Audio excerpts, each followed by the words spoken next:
आ रही है उत्तरी गाजा से, जहां पर आईडीएफ ने अगले 2 दिनों के लिए उत्तरी गाजा में गोलीबारी रोकने का बड़ा ऐलान कर दिया है। इजरायली सैन्य प्रवक्ता का यह कहना है कि अगले 2 दिनों के लिए उत्तरी गाजा के कुछ इलाकों में गोलीबारी बंद कर दी गई है। बड़ा फैसला लिया गया है। इस दौरान आपको बता दें कि इजरायल ने फिलिस्तीनी नागरिकों को उत्तरी गाजा से चले जाने को भी कहा है, यानी कि इजरायल ने उत्तरी गाजा के निवासियों को इलाके से निकलने के लिए 2 दिनों की मोहलत दे दी है। तो बड़ी खबर आपको बता दें कि उत्तरी गाजा से यह बड़ी खबर है, जहां पर आईडीएफ ने अगले 2 दिनों के लिए उत्तरी गाजा में गोलीबारी रोकने का बड़ा ऐलान किया है। और इस बीच इजरायली सैन्य प्रवक्ता का यह भी कहना है कि अगले 2 दिनों के लिए उत्तरी गाजा में उनकी तरफ से कोई भी गोलीबारी नहीं की जाएगी। गोलीबारी को बंद करने का यह बड़ा फैसला लिया गया है।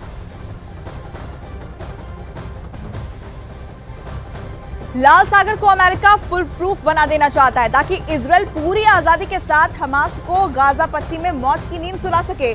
जो 2 एयरक्राफ्ट कैरियर अमेरिका ने इजरायल की सुरक्षा के लिए तैनात किया है, इनमें एक का टारगेट है यमन के हूती। लेबनान के हिजबुल्लाह की तरह ही खूंखार होते हैं हूती, और हिजबुल्लाह की तरह ही हूती विद्रोहियों को ईरान का साथ हासिल है, बल्कि ईरान इनका पालन पोषण करता भी है।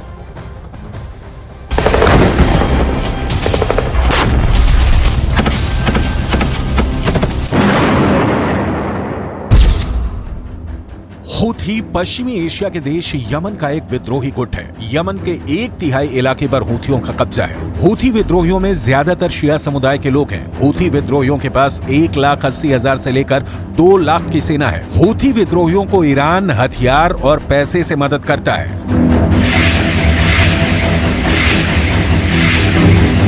हूथी विद्रोही हमास के साथ खड़ा देखने के लिए इजरायल को निशाना बना रहे हैं। जाहिर है अमेरिका बीच बचाव के लिए आएगा ही, और जब आएगा तो हथियार भी लाएगा।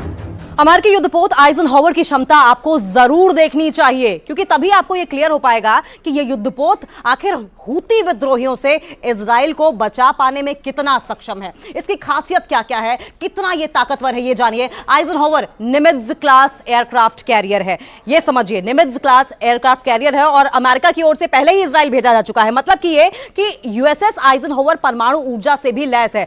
न्यूक्लियर पावर से लैस होने का मतलब आप समझ सकते हैं। और इसके अलावा 3D रडार से लैस इस जंगी जहाज में टारगेट को इंटरसेप्ट करके उसे नष्ट करने की क्षमता होती है, यानी कि उसे टारगेट करके पहले पहचानना और उसके बाद उसे तबाह कर देना, यह क्षमता है इसकी। लेकिन इसकी ऊंचाई की अगर बात करें तो 244 फीट यानी कि 74 मीटर इसकी ऊंचाई है। दिल्ली के कुतुब मीनार से भी ज्यादा यह ऊंचा है। इसकी रफ्तार है 56 किलोमीटर प्रति घंटा।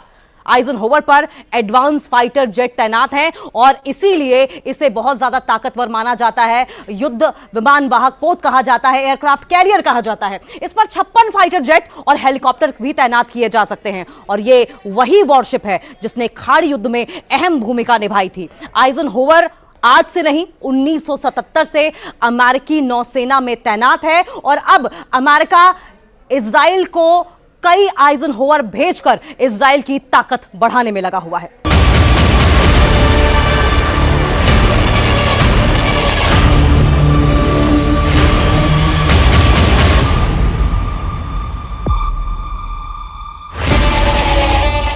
अमेरिका के पास दुनिया की सबसे शक्तिशाली नौसैनिक बेड़ा है। अमेरिका इसकी ताकत का एहसास पूरी दुनिया को कराता रहा है। इजरायल के साथ अमेरिका के खड़ा नहीं होने की दशा में इजरायल का अस्तित्व बच पाएगा कहना मुश्किल है, क्योंकि इजरायल पर ईरान जैसे देशों की गिद्ध दृष्टि जमी रहती है। ईरान जैसे देश अब तक कबूल नहीं कर पाए हैं कि अरबों के बीच एक यहूदी देश बसा है। यही कारण है कि हमास और हिजबुल्लाह जैसे संगठनों को खाद पानी देकर ईरान उन्हें पालता रहा है, और यही वजह है कि अब अमेरिका अपनी हैसियत दिखा रहा है।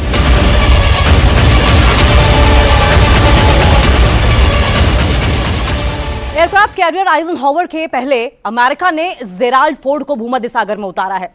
परमाणु ऊर्जा से चलने वाला जेराल्ड फोर्ड 76 मीटर ऊंचा है। इस तरह समझने की कोशिश कीजिए कि दिल्ली के कुतुब मीनार की ऊंचाई 73 मीटर से भी ज्यादा है और ये उससे भी ज्यादा ऊंचा है। लेकिन इसकी अगर क्षमता की बात करें तो क्षमता 1 लाख टन से ज्यादा बताई जाती है, यानी कि काफी हद तक ये वॉरहेड्स ले जाने में सक्षम है। इस पर एक साथ 70 फाइटर जेट लिए जा सकते हैं। यानी कि समझ सकते हैं कि युद्ध में खड़े रहने, डटे रहने की क्षमता अगर 70 फाइटर जेट एक साथ आपके पास हो तो कितनी होती है। लेकिन अगर इसकी रफ्तार की बात करें तो 56 किलोमीटर प्रति घंटा की रफ्तार से यह चलता है। इसे चलाने के लिए 4500 नौसैनिक लगातार काम करते हैं और इसी बात से अंदाजा लगाया जा सकता है कि इसकी मारक क्षमता क्या होगी और इसकी कैपेबिलिटीज, इसकी कैपेसिटीज कितनी ज्यादा है।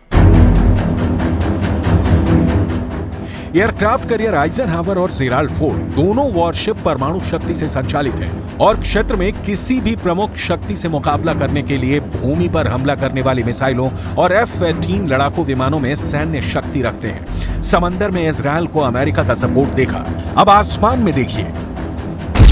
F-16 2400 किलोमीटर प्रति घंटा की रफ्तार से उड़ते हुए इतनी मिसाइलें और बम बरसा सकता है कि जमीन पर तबाही मच जाए। इतनी तेज स्पीड से उड़ने के बावजूद F-16 लड़ाकू विमान का निशाना बाज की तरह सटीक होता है। यहां तक कि रात के अंधेरे में भी। और तो और अमेरिका की वायुसेना यह भी दावा करती है कि उसका F-16 किसी भी मौसम और किसी भी वक्त में उसका साथ नहीं छोड़ता।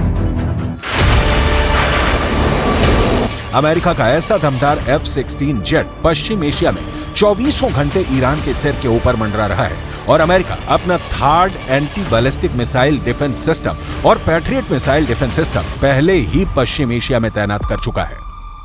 हमास या हिजबुल्लाह की लाख कोशिशों के बावजूद इजराइल इनसे अकेले निपटने में सक्षम है, लेकिन ईरान और कतर जैसे देश अगर हमास को बचाने उतरते हैं तो क्या होगा। अमेरिका इसी की तैयारी में जुटा हुआ है, लिहाजा वो इजराइल को खुलकर सपोर्ट कर रहा है, चाहे वो हथियार हो, एयरक्राफ्ट कैरियर हो या फिर F-16 जैसे लड़ाकू जहाज। इजराइल के लिए अमेरिका ने अपने सारे संसाधन खोल रखे हैं। ये सही है कि ईरान अमेरिका से टकराया तो जंग होगी और वो रूस यूक्रेन महायुद्ध से भी बड़ा, विनाशक और मौतों वाली होगी। लेकिन इसके बीच का सच है कि दोनों युद्ध भड़का रहे हैं। ईरान हमास या हिजबुल्लाह का साथ नहीं छोड़ सकता तो अमेरिका भी इजरायल को धोखा नहीं दे सकता। अब तक अमेरिका अपने 3 एयरक्राफ्ट कैरियर समंदर में उतार चुका है और जरूरत पड़ी तो अपनी नौसैनिक शक्ति से लाल सागर से फारस की खाड़ी तक कहीं किसी भी समंदर को मत देगा।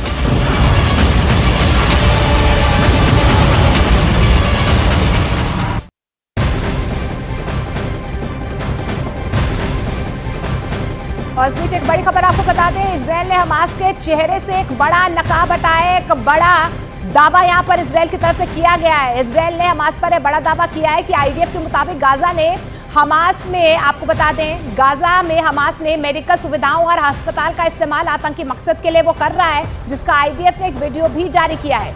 इससे पहले आईडीएफ ने यह दावा किया था कि अल-शिफा अस्पताल में हमास ने अपना हेडक्वार्टर भी बना रखा है और अब सबूत के तौर पर शेख हमद अस्पताल, इजरायल ने ये वीडियो भी पेश किया है एक अस्पताल का जो सुरंगों के जरिए जुड़ा हुआ है। तो बड़ी खबर आपको बता दें, लगातार जो हमास के आतंकी है वो सुरंगों में छिपे हुए हैं, लेकिन अब अस्पतालों को भी वो अपना अड्डा बना रहे हैं और यही बड़ा दावा इजरायल की तरफ से किया गया है। देखिए ये तस्वीरों में आप देख पा रहे हैं कि किस तरीके से ये एक सुरंग आपको नजर आ रही होगी। इन सुरंगों के जरिए जो हमास के आतंकी है वो आगे बढ़ रहे हैं और अस्पतालों को, एम्बुलेंस को उन्होंने अपना जरिया बना लिया, अपना अड्डा बना लिया है। ये आपको तमाम आतंकी जो इन तस्वीरों में नजर आ रही है, वीडियो जो है ये इजरायल की तरफ से सामने आया है, क्योंकि लगातार ये कहा जा रहा है कि किस तरीके से एक सुरक्षा घेरा वो आसपास हमास जो है, हमास के लड़ाके अपने आसपास बना रहे हैं, अस्पतालों को अपना अड्डा बना रहे हैं, अपना हेडक्वार्टर्स बना रहे हैं। और ये देखिए ये सुरंग की तस्वीरें भी आपको सैटेलाइट के जरिए नजर आ रही होंगी। ये सुरंगें जो हैं ये अस्पतालों के साथ जो अटैच कर ली गई हैं